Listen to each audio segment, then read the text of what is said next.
दरम्यान आझाद मैदानावरती दुसरं आंदोलन सुद्धा सुरू आहे, जे आहे शिक्षकांचं। आणि त्या ठिकाणी शरद पवारांनी हजेरी लावली होती। ज्ञानदान करणाऱ्यांवरती संघर्ष करण्याची वेळ येऊ देऊ नका, अशी मागणी यावेळी शरद पवारांनी केली आहे। आज त्यांनी आझाद मैदानात गेल्या 4 दिवसांपासून सुरू असलेल्या आंदोलनाला भेट दिली आणि यावेळी त्यांनी सरकारला खडे बोल सुनावलेत। सरकारने आजच्या दिवसातच GR काढावा, अशी मागणीही शरद पवारांनी केली आहे।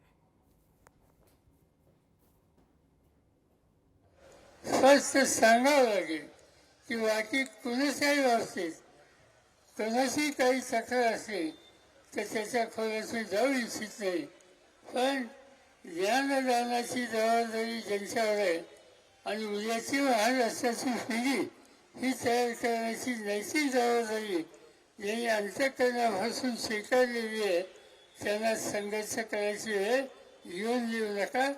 लवकरात लवकर जो 24 ऑक्टोबरचा जी काही तुम्ही अवजड काढली ती फोकस अर्ज ठेवू नका।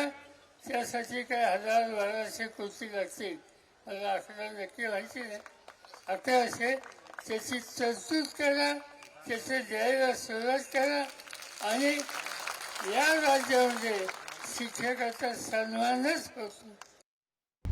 आता isakal.com आहे देशातील नंबर 1 ची मराठी न्यूज वेबसाईट। प्रत्येक अपडेटसाठी isakal.com ला नक्की भेट द्या।